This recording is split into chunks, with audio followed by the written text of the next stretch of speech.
the pleasure to invite up a very good friend of my own. Some of you may know him, some of you may not. Some of you may just see him around being like, hey, who's that tall, skinny guy over there?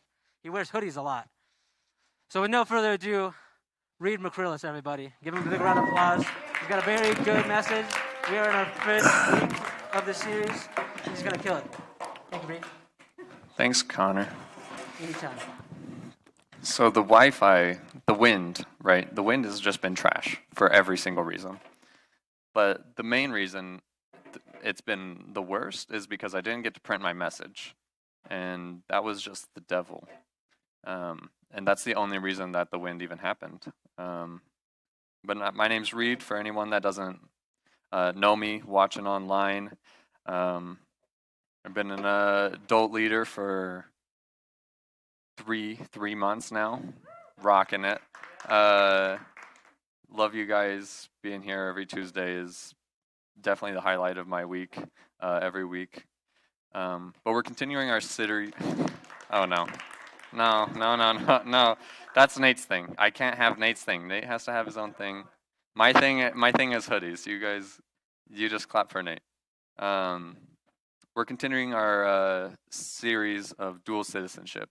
Last week we talked about what it looks like to be meek, and we shared what it looked like to be meek. And to be honest, I didn't know what it meant. I didn't know what meek meant. I'm not very good at English, so I was like, "What the heck is meek?" But Nate explained it very well to where I was able to understand what it is to be meek. And then I got the message again on Sunday. It was crazy. But this week, we get to talk about my favorite subject, humility. And next week, Shannon's going to be sharing what it looks like to have dependence in God.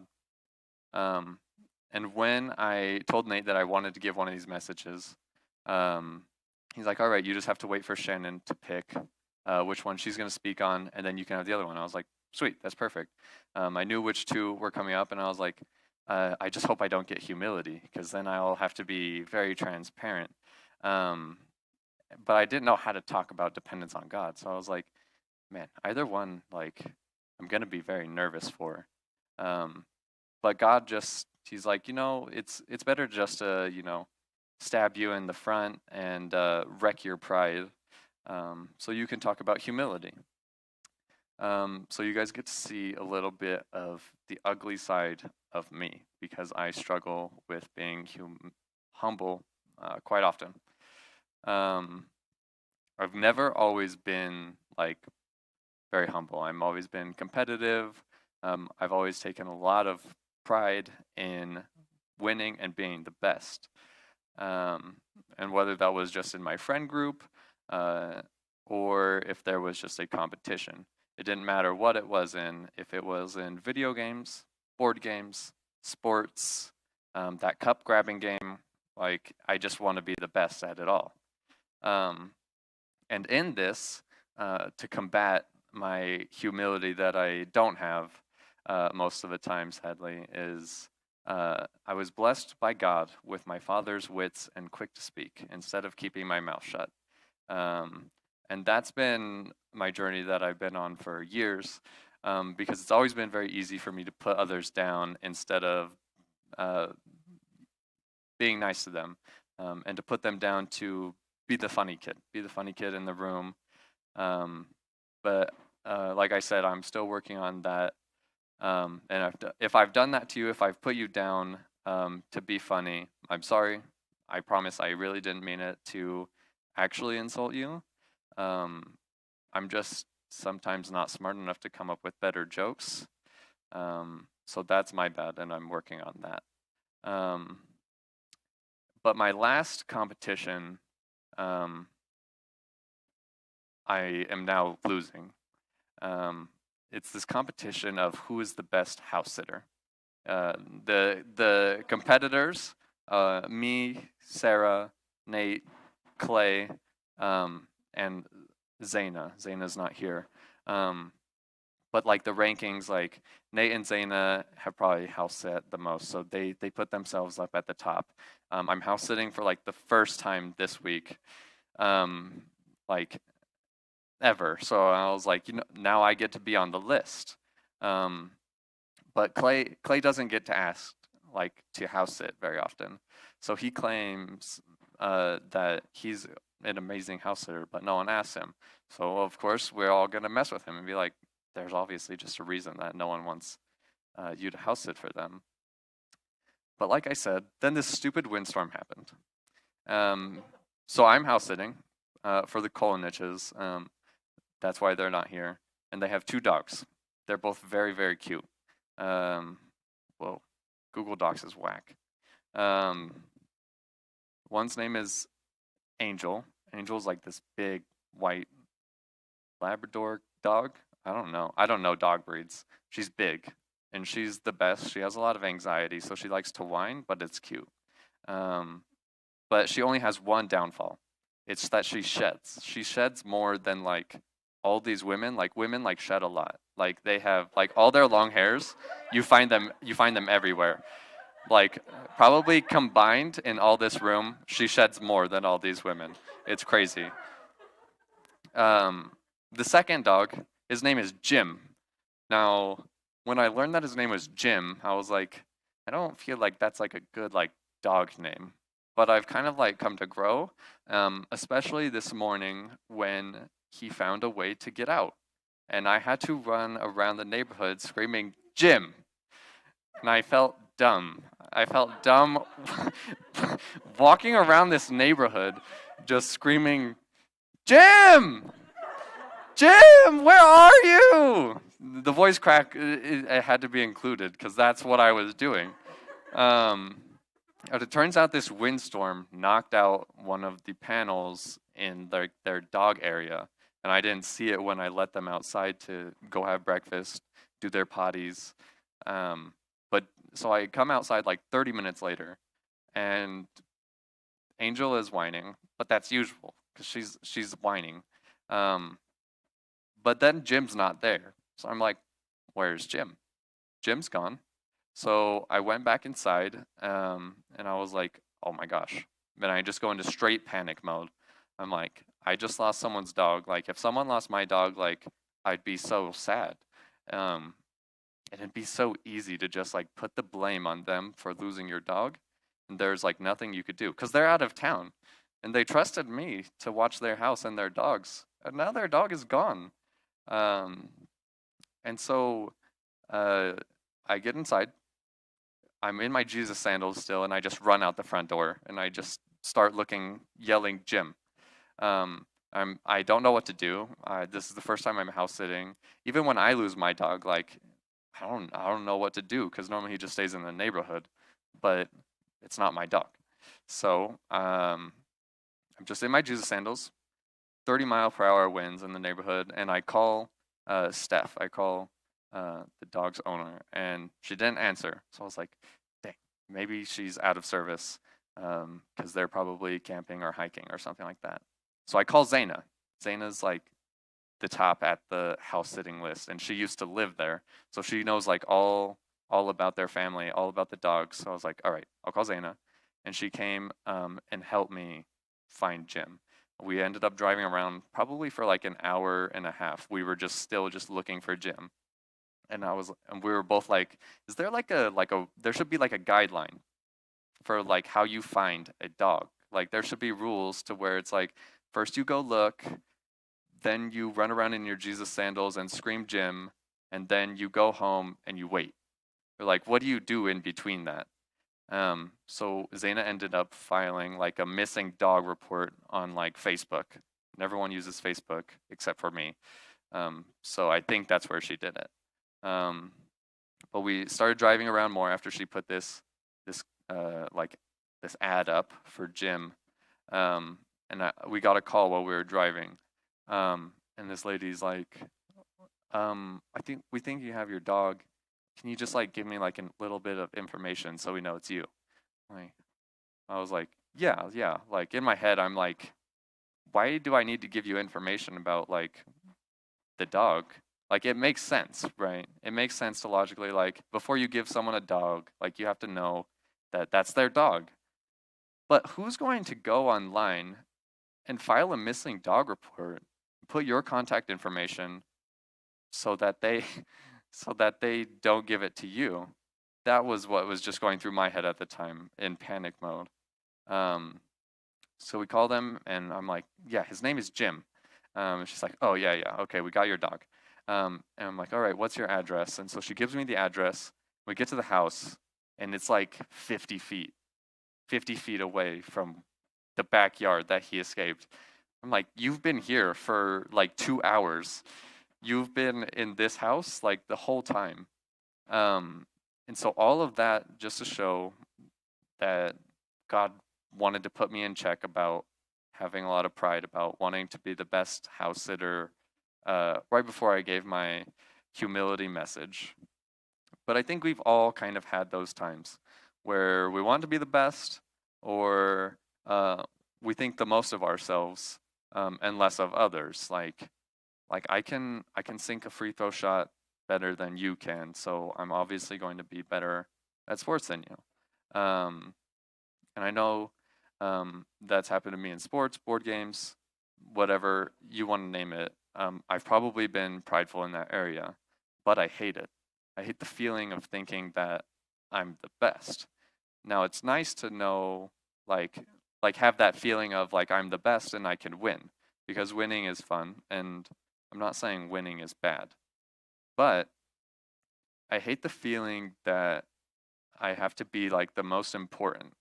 And when it backfires, um, and you get called out for being prideful, that is like one of the feelings I hate the most in the world. And the line that I mostly get for when I'm getting called out is, "Wow, how humble of you, Reed," or um, we know you can do it, Reed." That gives me the worst feeling. I don't know if you've gotten that, but it gives me a pain of knowing that I don't have enough humility in my life, and that I have to fix it. Um, and I don't want any of you to have that feeling, because I know how much I dislike it. And I looked up the exact definition from Google of humility, because that's how pro TED Talkers do it, and we know that. You always look up the Google definition, and it says humility is having a modest or low view on one's own importance. And so it means you realize how much everyone else matters around you and how important they are. And that doesn't mean that you're a piece of garbage. And I know all of you self-deprecators that think it's funny, you're not a piece of garbage, even if you think you are. It just means that we are weak, which is okay. It means that coming last doesn't give you less value. And it gives us opportunity to show God's strength in our character when we lose or we do something worse than someone else. That humility that we walk around with our life gives us a chance to show God to other people. And because there's going to be other people that can do better things than you. Like Nate's better at basketball than me, and I'm really close. We're a close matchup, and it's always good. But I hate to say it like out loud, but Nate is better at basketball than me. And it's mostly because he can try harder than me. I just get tired so fast, my legs. But it's okay, because I'm better at Nate at 2K. And those even each other out. I'm good at fake basketball and he's good at real basketball. But just to use that example, God gives us all strengths and he gives us all weaknesses, and it's up to us to be able to humble ourselves, because that's what he asks of us. That's what it says in 1 Peter 5, verses 5 through 6. It says, "In the same way, you who are younger, submit yourselves to your elders. All of you clothe yourselves with humility toward one another, because God opposes the proud, but shows favor to the humble. Humble yourselves, therefore, under God's mighty hand, that he may lift you up in due time." And it's the most cliche example I can give you is Jesus. Jesus was the most humble person to walk the earth. And he's really like the perfect example for any message. And I think that's why I worship him. I hope that's why you guys worship him. But he lived such a humble life. Like when he was with his disciples, he would get down on the ground and he'd wash their feet.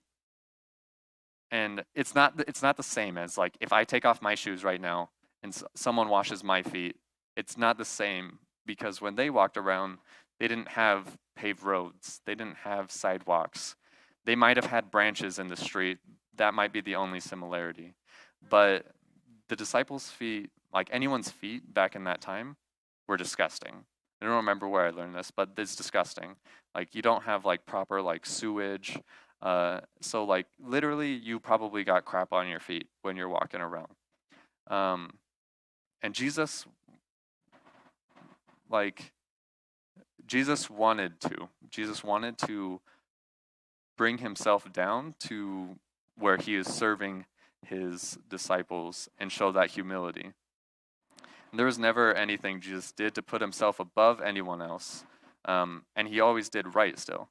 And when people were shocked to see him do miracles, he didn't boast about it.